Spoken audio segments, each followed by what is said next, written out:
Meet Hanan Shah, Abdul Hakim, and Sharif Mohammed.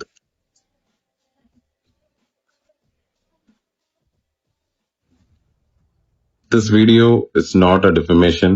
This video talks about serious allegations such as blackmailing, extortion, and hawala money transfers. Antony Varghese പെപ്പയുടെ കാട്ടാളൻ എന്ന് പറയുന്ന movie cinema shooting സമയത്താണ് എന്റെ കാസറ്റിന്റെ അടുത്ത് ഒരു പെൺകുട്ടി വന്നിട്ട് ആന്റണി വർഗീസ് പെപ്പേനെ കുറിച്ച് കുറച്ച് പേഴ്സണൽ ബുദ്ധിമുട്ടുകൾ പറയുന്നത്. ഈ പേഴ്സണൽ ബുദ്ധിമുട്ട് പറയാൻ വന്ന പെൺകുട്ടിയുടെ അടുത്ത് അബ്ദുൽ ഹക്കീം പറയുന്നു ഇതൊരു FIR കൊടുക്ക് എന്ന് പറഞ്ഞിട്ട് ഒരു FIR കൊടുക്കാനുള്ള ഡ്രാഫ്റ്റ് ആ പെൺകുട്ടിയുടെ അടുത്ത് കൊടുക്കുകയും ആ പെൺകുട്ടിനെ കൊണ്ട് ഒരു ഇമെയിൽ അയപ്പിക്കുകയും ചെയ്യുന്നു.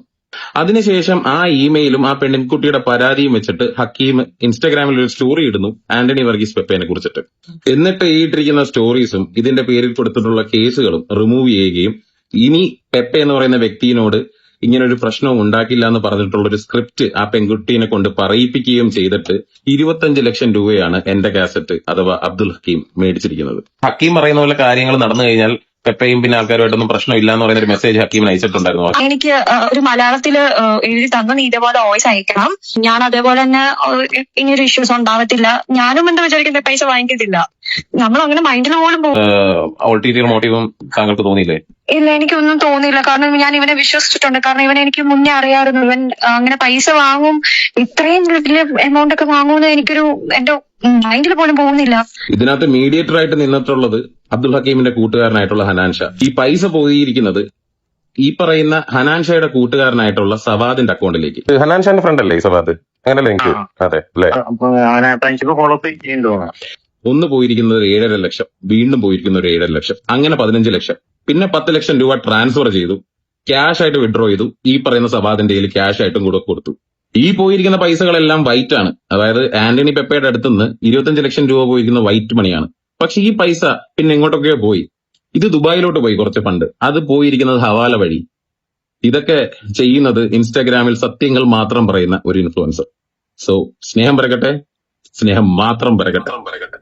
പെപ്പെ ഇത് ചെയ്തിട്ടില്ലെങ്കിൽ, പെപ്പയ്ക്ക് ഈ വിഷയത്തിൽ ഒരു സീനും ഇല്ല, അല്ലെങ്കിൽ ഇത് പെപ്പെ റിലേറ്റഡ് ആയിട്ട് ഫാബ്രിക്കേറ്റ് ചെയ്തൊരു സാധനമാണെന്നുണ്ടെങ്കിൽ പെപ്പെ ഡെഫിനറ്റ്ലി കേസിന് പോകണം, അല്ലെങ്കിൽ ഒരു പത്രസമ്മേളനം നടത്തി ജനങ്ങളോട് പറയണം. ഈ ഇഷ്യൂസ് എല്ലാം ഉണ്ടായപ്പോഴും പെപ്പെ പ്രതികരിക്കാതിരുന്നത് എന്തൊക്കെയോ അതിൽ ഉള്ളതുകൊണ്ടല്ലേ? കാരണം ഇത് നിസ്സാരമായ ഒരു കേസല്ലല്ലോ, പെണ്ണു കേസല്ലേ. സ്വന്തം നിരപരാധിത്വം തെളിയിക്കാൻ വേണ്ടി ഏതറ്റം വരെ വേണമെങ്കിലും പോരാടാമായിരുന്നല്ലോ. ഈ ലേഡി ഈ ആരോപണമായിട്ട് വന്നതാണ്, ഇതിലെന്തുകൊണ്ട് FIR ഇടുന്നില്ല? വളരെ വാലിഡായ ഒരു ക്വസ്റ്റ്യൻ തന്നെയാണ് സായി ചോദിച്ചിരിക്കുന്നത്. എന്തുകൊണ്ടാണ് ഇത്രയൊക്കെ നടന്നിട്ടും ഒരു FIR പോലും ഇടാൻ മേലധികാരികൾ തയ്യാറാവാതിരുന്നത്? ഇപ്പോൾ അധികാരികൾ കേസെടുക്കാൻ വേണ്ടി റിയാക്ഷൻ ചാനൽ ചെയ്യുന്ന വീഡിയോസ് എല്ലാം വേണ്ടിവരുമായിരിക്കും. അതാണ് ഇപ്പോഴത്തെ അവസ്ഥ.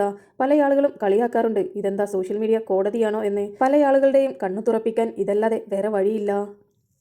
പിന്നെ ഈ വിഷയത്തിൽ തനിക്കെതിരെ വന്ന ഈ സ്ത്രീ വിഷയം, ഈ പീഡന ആരോപണത്തിൽ ഒരു കഴമ്പുമില്ല എന്നുണ്ടെങ്കിൽ എന്തുകൊണ്ട് ഇവിടെ ഈ സെറ്റിൽമെന്റിന് പെപ്പെ നിന്നു?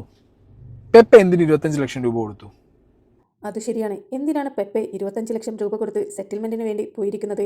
അപ്പോൾ അതിൽ തക്കതായ എന്തൊക്കെയോ ഇല്ലേ? പുള്ളിക്കാരന്റെ തെറ്റുമറയ്ക്കുവാനുള്ള തുകയായിരുന്നോ ഈ 25 ലക്ഷം രൂപ? പെപ്പെ എന്തുകൊണ്ട് കേസാക്കിയില്ല? സ്വന്തം പേരിലൊരു FIR ഉണ്ടോ ഇല്ലേന്ന് അറിയാൻ വലിയ പണിയൊന്നുമില്ല, മനസ്സിലായി? അതും പെപ്പയെ പോലെ ഒരു സിനിമാക്കാരന് സ്വന്തം പേരിലൊരു FIR വീണിട്ടുണ്ടോ ഇല്ലേ എന്നുള്ളത് അയാൾക്കൊക്കെ ലീഗൽ ടീം കാണില്ലേ, ഇല്ലെങ്കിൽ ഏതെങ്കിലും ലീഗൽ ടീമിനെ ഹയർ ചെയ്ത് ചോദിക്കണം. അപ്പോൾ സ്വന്തം പേരിൽ FIR ഇല്ല എന്ന് അറിയുമ്പോൾ ഡെഫിനറ്റ്ലി എന്നെ ഭീഷണിപ്പെടുത്തി എന്ന് പറഞ്ഞിട്ട് എന്തുകൊണ്ടൊരു കേസിന് പെപ്പെ പോയില്ല? ആ ചോദ്യത്തിനൊക്കെ പെപ്പയ്ക്ക് ഉത്തരം പറയാൻ പറ്റുമോ? കേസില്ല എന്ന് പെപ്പെ അറിഞ്ഞു കാണും. ഇനി കൂടുതൽ കേസിലേക്ക് പോവാതിരിക്കുവാൻ വേണ്ടിയിട്ടായിരിക്കാം ഒരു പക്ഷേ 25 ലക്ഷം രൂപ കൊടുത്ത് ഇത് ഒതുക്കാൻ ശ്രമിച്ചത്. ഹക്കീം കംപ്ലൈൻറ്റ് എഴുതി കൊടുക്കണം എന്ന് പറഞ്ഞ് ഡ്രാഫ്റ്റ് കൊടുക്കുന്നു, ഇത് കാണിച്ച് ഭീഷണിപ്പെടുത്തി പൈസ വാങ്ങുന്നു എന്ന് പറയുന്നു. ഇവിടെയാണ് ഹനാൻ ഷാ എന്ന് പറഞ്ഞ ഫാക്ടർ വരുന്നത്. ഞാൻ ഈ ഹനാൻ ഷായോട് ഈ വിഷയത്തിനെ കുറിച്ച് 1.5 മാസം 1 മാസം മുമ്പ് വിളിച്ച് സംസാരിച്ച ഒരാളാണ്. അന്ന് ഞാൻ ഹനാൻ ഷാനോട് പറയുന്നുണ്ട്, ഹനാനെ ഇതിനകത്ത് ഈ കുടുങ്ങും, കാരണം എൻ്റെ തലയിൽ ഈ സാധനം വരും, ഈ ഇനി എന്തിൻ്റെ കാര്യത്തിൽ ചെയ്തതാണെന്നുണ്ടെങ്കിലും മോനെ എൻ്റെ ബ്രാൻഡിലെ ഇവരിത് കൊണ്ടുവന്ന് വെക്കും, ബാക്കിയുള്ളവരൊക്കെ അതിന് എസ്കേപ്പ് ആവും, ഈ കൊടുക്കും. ഇത് ഞാൻ ഹനാനോട് അന്ന് പറഞ്ഞ വാക്കാം. ഇന്ന് വിളിച്ചപ്പോൾ ഞാൻ ഹനാനോട് ചോദിച്ചു, ഹനാനെ ഞാൻ എന്നോട് അന്ന് പറഞ്ഞതല്ലേ, ഇനി ഈ വിഷയം ഞാൻ എങ്ങനെയാണ് അറിഞ്ഞു വെച്ചാൽ ഇന്നോട് ഈ പറഞ്ഞ വിക്ടിം ഹനാൻ ഷായാണ് ഇതിൻ്റെ സെറ്റിൽമെൻറ്റിന് മീഡിയേറ്റർ ആയിട്ട് നിന്നത്. ആ കുട്ടിക്ക് ഇപ്പോഴും ഹനാൻ ഷാനെ വിശ്വാസമില്ല. ആ കുട്ടി പറയുമ്പോൾ ഹനാൻഷ മേടിച്ചിട്ടുണ്ടാവുമോ, ഹനാൻഷയ്ക്കും കാശ് കിട്ടിയിട്ടുണ്ടാവും. ഇതാണ് ആ കുട്ടിയും പറഞ്ഞുകൊണ്ടിരിക്കുന്നത്. പലരും ഇതിൽ ഹനാൻഷാനെ നല്ല രീതിയിൽ കാശ് കിട്ടിക്കാണും എന്നുള്ളൊരു തോന്നലുണ്ടാവാം. അതിലൊരു തെറ്റും ഞാൻ പറയുന്നില്ല. പക്ഷെ ഹനാനോട് സംസാരിക്കണം, ഹനാൻ്റെ വേർഷൻ നിങ്ങൾ കേൾക്കണം. ഓക്കെ, ഹനാൻഷാ എന്ന് പറഞ്ഞ വ്യക്തി ഈ കാട്ടാളൻ സിനിമയിൽ അഭിനയിച്ചതാണ് ഓൻ്റെ ലൈഫിൽ ചെയ്ത ഏറ്റവും വലിയ തെറ്റ്. ഹനാനെ എല്ലാവരും ചേർന്ന് പെടുത്തിയതാണ്. അത് സായിയുടെ ഈ വീഡിയോ മുഴുവനായി കണ്ടു കഴിയുമ്പോഴേക്ക് നിങ്ങൾക്കത് മനസ്സിലാകും. ഹനാൻ എന്ന ആ ലേബൽ മാർക്കറ്റ് ചെയ്തുകൊണ്ട് തന്നെയായിരുന്നു കാട്ടാളൻ എന്ന മൂവി അവർ സക്സസ്ഫുൾ ആക്കി മാറ്റാൻ ശ്രമിച്ചത്. ഇപ്പോൾ ഇതാ ഇവരുടെ ഈ പെണ്ണ് കേസും ഹനാൻ എന്ന ലേബലിലേക്ക് മാത്രമായി ഒതുങ്ങിക്കൂടിയിരിക്കുകയാണ്. ഇൻസ്റ്റഗ്രാമിലും സോഷ്യൽ മീഡിയയിലുമെല്ലാം ഇപ്പോൾ ഹനാനെയാണ് എല്ലാവരും വലിച്ചു കീറാൻ ശ്രമിക്കുന്നത്. പക്ഷേ ഹനാൻ ഇതിൽ നിരപരാധിയും ഹനാനെ ഇവർ എല്ലാവരും ചേർന്ന് പെടുത്തുകയാണെന്നുള്ളതിൻ്റെ തെളിവുകളാണ് സായി ഇവിടെ പറയുവാൻ പോകുന്നത്. ഒന്നത് തിയേറ്ററിൽ അങ്ങനെയായി, ഓന് കൊടുത്ത ക്യാരക്ടർ ആ വിധത്തിലായിപ്പോയി. സത്യം പറഞ്ഞാൽ അവർ മൊത്തത്തിൽ അവനെ ഉപയോഗിച്ചതാണ്. അത് ഇന്നെങ്കിലും ഹനാൻഷ റിയലൈസ് ചെയ്യണം. ഒന്നെ അവിടെ സിനിമയെ കൊണ്ടുപോയി ഉമ്പിച്ച്, പിന്നെ ആ സെറ്റിലിട്ട് ഈ പരിപാടീനെ ഇടയിലിട്ട് ഉമ്പിച്ച് ഹനാനെ മൊത്തത്തിൽ അവന്മാർ തേച്ചു വിട്ട് ലാസ്റ്റ് അവരൊക്കെ കയ്യും കഴുകി. ഇനി ഹനാൻഷാൻ്റെ വിഷയം എങ്ങനെയാണെന്ന് ഞാൻ പറഞ്ഞുതരാം. ഹനാൻഷാനോട് ഞാനിത് സംസാരിച്ചപ്പോൾ ഹനാൻ തന്നെ എന്നോട് പറഞ്ഞു, സായി ബ്രോ ഞാൻ പറയുന്ന വേർഷൻ സായി ബ്രോ പുറത്ത് പറഞ്ഞു, എനിക്കൊരു കുഴപ്പമില്ല, ഇത് തന്നെയായിരിക്കും ഞാൻ എല്ലായിടത്തും എവിടെയും പറയുന്നത്, ഞാൻ എവിടെയും മാറ്റി പറയില്ല. ഇത് ഹനാൻ എനിക്ക് തന്നൊരു ഉറപ്പാണ്. അതുകൊണ്ട് തന്നെയാണ് ഹനാൻ പറഞ്ഞ കാര്യങ്ങൾ ഞാൻ നിങ്ങളോട് ഷെയർ ചെയ്യുന്നത്. കാട്ടാളൻ്റെ സെറ്റിൽ ഈ ലേഡി, വിക്റ്റിമായ ലേഡി പെപ്പയുടെ ഒപ്പം വന്നു പോയത് കണ്ടവരുണ്ട്. ആ ലേഡി അവിടെ സെറ്റിൽ വന്നു പോയിട്ടുണ്ട്. ഹനാനും ആ വിഷയം അറിയാം. ഓക്കെ, ഒരു സൈഡിൽ നിന്ന് ഇതിൻ്റെ പ്രൊഡക്ഷൻ ടീം ഷെരീഫ് അടക്കമുള്ളവർ, ഒരു സൈഡിൽ നിന്ന് പെപ്പേൻ്റെ മാനേജർ. അണക്ക് മാത്രമല്ലേ ഹനാനെ ഈ പറഞ്ഞ ഹക്കീമിനെ അറിയാം, നിങ്ങൾ ഇൻസ്റ്റാഗ്രാമിലൊക്കെ ഫ്രണ്ട്സ് അല്ലേ, ഞങ്ങൾ ആരും വിളിച്ചിട്ടും കോണ്ടാക്ട് ചെയ്തിട്ടും ഈ ഹക്കീം ഫോൺ എടുക്കുന്നില്ല, സംസാരിക്കുന്നില്ല. ഈ വിഷയം ഒന്ന് തീർത്തതാ. സിനിമ എന്നെ വിൽപ്പന നടക്കില്ല, നടനെതിരെ പീഡന പരാതി വരും എന്ന് പറഞ്ഞു കഴിഞ്ഞാൽ ഒരു പ്രൊഡ്യൂസർ എങ്ങനെ റിയാക്ട് ചെയ്യുന്നുള്ളത് നിങ്ങൾക്ക് ചിന്തിച്ചാൽ പോരെ. ആ പ്രൊഡ്യൂസറും ഈ ഹനാൻ്റെ തലയിൽ പ്രഷർ ഇട്ടു, ആൻ്റണി പെപ്പേൻ്റെ മാനേജറും കൊണ്ടുപോയി പ്രഷർ ഇട്ടു. അങ്ങനെ ആകെ മൊത്തം ഈ പ്രഷർ കുടുങ്ങിയ ഹനാൻ എന്താ ഈ സിനിമ നിന്നുവും കോടികൾ അങ്ങോട്ടാവും. ഹനാൻ്റെ ഒരു തോട്ടതായിരുന്നു ഇത്രേ. ഹനാൻ പറഞ്ഞു ഞാൻ വിളിച്ച് സംസാരിക്കാമെന്ന് പറഞ്ഞു. 5 ലക്ഷം രൂപയിൽ തുടങ്ങിയ നെഗോസിയേഷൻ ആണെന്നാണ് ഹനാൻ പറയുന്നത്. ഓക്കെ, 5 ലക്ഷം രൂപയിൽ.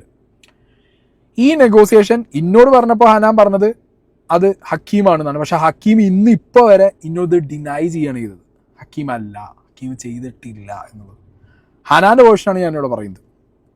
ഹനാൻ പറഞ്ഞത് ഈ പറഞ്ഞ പൈസ 5 ലക്ഷത്തിൽ തുടങ്ങി, 25 ലക്ഷം എന്നുള്ളത് ഹനാന് പിടുത്തണ്ടായിരുന്നില്ല. എടപ്പാളുള്ള ആരെങ്കിലും ഇതിൽ ഇൻവോൾവ് ആവണം. കാരണം എടപ്പാളിലേക്കാണ് ഈ പൈസ എത്തേണ്ടത്. ഓരോ സമയം കഴിയുമ്പോഴത്തേക്കും ഇത് കേസാവും, ന്യൂസാവും, ഇത് ഭയങ്കര സീനാവും എന്നൊക്കെയുള്ള പ്രഷർ കൂടിക്കൂടി ലാസ്റ്റ് പ്രൊഡക്ഷൻ ഹൗസിൽ നിന്ന് 25 ലക്ഷം രൂപ ഈ പറഞ്ഞ പെപ്പയ്ക്കും പെപ്പയുടെ മാനേജർക്കോ ഇവർക്കാർക്കും ആണ് പ്രൊഡക്ഷൻ ഹൗസിൽ നിന്ന് ഈ സാധനം റെമ്യൂണറേഷൻ എന്ന് പറഞ്ഞാൽ അയച്ചിട്ടുള്ളത്. അതുകൊണ്ട് ഇനി പ്രൊഡക്ഷൻ ഹൗസിന് എന്തില്ല, ഇതിൽ ഇൻവോൾവ്മെൻ്റ് ഇല്ല. അവർ കൈയഴുകി, ഷെരീഫും ടീമും കൈയഴുകി. പിന്നെ ഉള്ളത് ഇനി ആൻ്റണി പെപ്പെ 25 ലക്ഷം രൂപ എങ്ങനെ വീതിച്ച് ഇവർ എങ്ങനെ കൊടുത്തു എന്ന് മാസീവ്ലി പ്രഷറൈസ് ചെയ്യുന്നു ഹനാനെ. ആ സെറ്റിലിട്ടിട്ട് ഹനാൻ ഇതിൽ അഭിനയിക്കാൻ പോയ ഒരാളാണ്. ഹനാൻ്റെ ഒരു കമ്മിറ്റ്മെൻറ്റ് ലെവൽ നമുക്കറിയാലോ.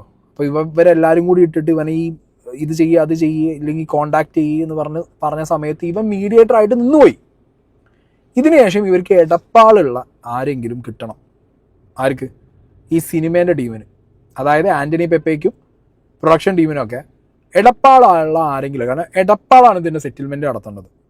എടപ്പാൾ സ്വദേശികളായിട്ടുള്ള ആരെങ്കിലും വേണം. എഗൈൻ മലപ്പുറംകാരനാണ് ഹനാൻ ഷാ. ഹനാനെ ഇവർ വീണ്ടും പ്രഷറൈസ് ചെയ്യുന്നു. ഹനാൻ എടപ്പാൾ ഒരു ജ്വല്ലറി ഉദ്ഘാടനത്തിന് പോയി, അങ്ങനെയുള്ള ബന്ധത്തിന് മുകളിലുള്ള വ്യക്തിയാണ് ഈ സവാദും സുമേഷും എന്ന് പറഞ്ഞ ആൾക്കാർ. ഓക്കെ, അവരാണ് ഈ ജ്വല്ലറിയുടെ ഓണേഴ്സ്. അവരെ കോണ്ടാക്ട് ചെയ്യുന്നു. ഒരു എമൗണ്ട് നിങ്ങളുടെ അക്കൗണ്ടിലേക്ക് വരും. ഹനാൻ പറഞ്ഞത് വെച്ച് നോക്കുമ്പോൾ ഈ സുമേഷിനോ സവാദിനോ അല്ലെങ്കിൽ ഹനാനോ ഇത് 7.5 ലക്ഷം 15 ലക്ഷം വരും എന്നുള്ളതിനെ കുറിച്ച് ഒരു ഐഡിയ ഇല്ല എന്നാണ് അവർ പറയുന്നത്. 5 ലക്ഷത്തിൽ തുടങ്ങിയ നെഗോസിയേഷനാണ്, 5 ലക്ഷം ആദ്യം പറഞ്ഞു തുടങ്ങിയ നെഗോസിയേഷനാണെന്നാണ് ഹനാൻ പറഞ്ഞത്. അക്കൗണ്ടിലേക്ക് പൈസ, ഇവൻ അക്കൗണ്ട് നമ്പർ വാങ്ങുന്നു. അത് പെപ്പയുടെ മാനേജറോ അല്ലെങ്കിൽ പെപ്പയോ ഇതിലാരോ ആണ് ആ അക്കൗണ്ടിൽ പൈസ ഇട്ടിട്ടുള്ളത്. അതൊക്കെ ഇനി പോലീസ് കേസാണെങ്കിൽ അന്വേഷിച്ചോട്ടെ. അപ്പം എന്താണെങ്കിലും ആ അക്കൗണ്ടിലേക്ക് പൈസ ഇടുന്നു. 7 ലക്ഷം ഈ പറഞ്ഞ സവാദിനും സുമേഷിനും പോകുന്നു. ഈ ഹനാൻ ഷാനെ മാത്രം വിശ്വസിച്ച് വന്ന 2 വ്യക്തികളല്ലേ ഈ സവാദും സുമേഷും. അതാണ് ഹനാൻ്റെ റിഗ്രറ്റും. അതാണ് ഹനാൻ ഷാനെ മാത്രം വിശ്വസിച്ച് വന്ന 2 വ്യക്തികളാണ്. അവരിപ്പോൾ ആ ഹവാല ഇടപാടിൻ്റെ ആൾക്കാരായി. അവരിപ്പോൾ ഇതിൽ മറ്റേ പെണ്ണ് കേസ് ഒതുക്കി തീർത്തവരായി. എൻ്റെ കാസറ്റ് ഹക്കീമിൻ്റെ ചങ്ക് ഫ്രണ്ട്സായി ഒരു കച്ചവടം നടത്തി കൊണ്ടുപോകുന്ന 2 ആൾക്കാരാണ്. ഹനാൻ ഷാൻ്റെ വാക്കിൻ്റെ മുകളിലാണ് ഇവർ ഈ അക്കൗണ്ട് നമ്പർ അയച്ചു കൊടുക്കുന്നത്. വന്ന ക്യാഷ് ഇനി എടപ്പാൾ ഈ 7.5 ലക്ഷം റുപ്യ വന്നല്ലോ ഇവർ 2 പേരുടെ അക്കൗണ്ടിലേക്ക്. ഇത് എടപ്പാൾ ഒരു ബാങ്കിൽ നിന്ന് വിഡ്രോ ചെയ്തിട്ടുണ്ട്. അതൊരു കാറ് വന്നിട്ട് ആ കാറിൽ അതിലേക്ക് കൊടുത്തു, അവരത് കൊണ്ടുപോയി. ഹനാൻ ഷായെ എങ്ങനെയൊക്കെ ഉപയോഗിച്ചു എന്നുള്ളതാണ് സായി ഇവിടെ പറഞ്ഞു വെക്കുന്നത്.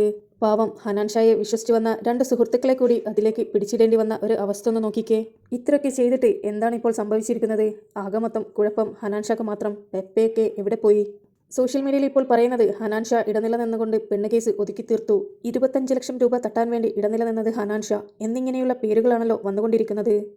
വിഡ്രോ ചെയ്ത് ക്യാഷ് ആക്കിയ 10 ലക്ഷം. ഈ ക്യാഷ് ആക്കിയ 10 ലക്ഷം എടപ്പാൾ ഒരു പാലത്തിൻ്റെ മുകളിൽ കൊണ്ടുപോയി വെക്കുക. അത്ര ഇത് സിനിമാ കഥയെന്ന് നിങ്ങൾ വിചാരിക്കേണ്ട. എടപ്പാൾ ഒരു പാലത്തിൻ്റെ മുകളിൽ കൊണ്ടുപോയി വെച്ചു. ഈ പാലത്തിൻ്റെ മുകളിൽ നിന്ന് ഇതെടുത്തിട്ട് പോയി. എന്തൊക്കെയാണ് നമ്മളെ ചുറ്റുപാട് നടക്കുന്നത് നിങ്ങൾ ചിന്തിച്ചു നോക്ക്. എടപ്പാൾ ഒരു പാലത്തിൻ്റെ മുകളിൽ 10 ലക്ഷം വെക്കുന്നു, അത് വന്ന് കുറച്ച് പേര് എടുത്തുകൊണ്ട് പോകുന്നു. ഇതൊക്കെ സിനിമയിൽ മാത്രം കണ്ടുവരുന്ന ഓരോ കാഴ്ചകളാണ് സായി ഇപ്പോൾ ഇവിടെ പറഞ്ഞു വെച്ചിരിക്കുന്നത്. ഇങ്ങനെയൊക്കെ നമ്മുടെ ചുറ്റും നടക്കുമോ? വിശ്വസിക്കാൻ പോലും പറ്റുന്നില്ല. ഇത് ശരിക്കും അധികാരികൾ കേസെടുത്ത് അന്വേഷിക്കേണ്ട ഒന്ന് തന്നെയാണ്. കാട്ടാളൻ മൂവിയേക്കാളും നല്ല സ്റ്റോറി പെപ്പയുടെ ലൈഫ് സ്റ്റോറിയാണല്ലോ. ഇതൊക്കെ മൂവിയാക്കി മാറ്റുകയാണെങ്കിൽ ചിലപ്പോൾ കാട്ടാളനേക്കാളും വലിയ സക്സസ്ഫുള്ളായി മാറിയേനെ. ഹനാൻ ഷാനെ ഇവർ ഇൻവോൾവ് ആക്കി ഇതിൻ്റെ ഭാഗമാക്കി ലാസ്റ്റ് ഹനാൻ ഷാൻ്റെ ക്രെഡിബിലിറ്റി പോകുന്ന രീതിയിൽ ഹനാൻ ഷാ ഇതിൽ ഒരു കേസ് സെറ്റിലാക്കാൻ നടന്നവൻ എന്നുള്ള പേരിലേക്കും ഹനാൻ ഷാ പൈസ അടിച്ചു മാറ്റിയോ എന്നുള്ള പേരിലേക്ക് വരെ ഹനാൻ ഷാനെ ഇതിലെന്ത് ചെയ്തു. ഇപ്പം ഹനാൻ ഷാൻ്റെ പേര് ഇതിൽ ഏറ്റവും കൂടുതൽ മുഴച്ചേക്കുന്നത് ഇപ്പോൾ ഹനാൻ ഷാൻ്റെ പേരാണ്. ഒരു പെണ്ണ് കേസ് സെറ്റിലാക്കാൻ പൈസ കൊടുത്ത ആൻ്റണി പെപ്പെ സീനിലില്ല. ഒരു അലിഗേഷൻ ഉന്നയിച്ച, ഒരു FIR പോലും ഇല്ലാതെ ഒരു അലിഗേഷൻ ഉന്നയിച്ച ഒരു ലേഡി അവരുടെ കേസ് ഈ വിഷയത്തിലില്ല. ഈ 2 സാധനം ഇതിലില്ല. ഓക്കെ, ഇതിലുള്ളത് പൈസ മേടിച്ചു എന്ന് പറയുന്ന ഹക്കീമിന് മീഡിയേറ്റർ ആയിട്ട് നിന്ന ഹനാൻ ഷാ എന്നാണ്. ഹനാൻ ഷായുടെ കയ്യിലുള്ള തെളിവും ഹനാൻ ഷായുടെ കൺഫെഷൻ സ്റ്റേറ്റ്മെൻറ്റും പോലീസിന് കൊടുക്കുക, ഫ്രണ്ട്സിൻ്റെയും പോലീസിന് കൊടുക്കുക. കേസുമായി മുന്നോട്ട് പോകണമെന്ന് തന്നെയാണ് ഹനാൻ ഷായോട് എനിക്കും പറയുവാനുള്ളത്. സ്വന്തം നിരപരാധിത്വം തെളിയിക്കുവാൻ വേണ്ടി ഏതറ്റം വരെ വേണമെങ്കിലും പോരാടണം. അറിയാതെ വന്നു പെട്ടുപോയതാണ് ഹനാൻ ഷാ ഈ ലൂപ്പിലേക്ക്. ഇപ്പോൾ അവസാനം ആകെയുള്ള പേര് ഹനാൻ ഷാ എന്നുള്ള ലേബൽ മാത്രമായി. കുടുംബഗായകൻ 25 ലക്ഷം രൂപ തട്ടി എന്നിങ്ങനെയുള്ള പല ന്യൂസുകളുമാണ് പുറത്തു വന്നുകൊണ്ടിരിക്കുന്നത്. എനിക്കറിയാവുന്ന ഹനാൻ ഷാ ഒരിക്കലും അതുപോലെയുള്ള തെണ്ടിത്തരങ്ങൾക്കൊന്നും കൂട്ടുനിൽക്കില്ല എന്നുള്ളതാണ് എൻ്റെ വിശ്വാസം. സത്യം വിജയിക്കട്ടെ എന്ന് പറഞ്ഞുകൊണ്ട് വീഡിയോ ഞാൻ നിർത്തുന്നു. നിങ്ങൾക്ക് വീഡിയോ ഇഷ്ടപ്പെടുകയാണെങ്കിൽ ഒരു ലൈക്കും ഷെയറും സബ്സ്ക്രൈബും ചെയ്യാൻ മറക്കരുത്.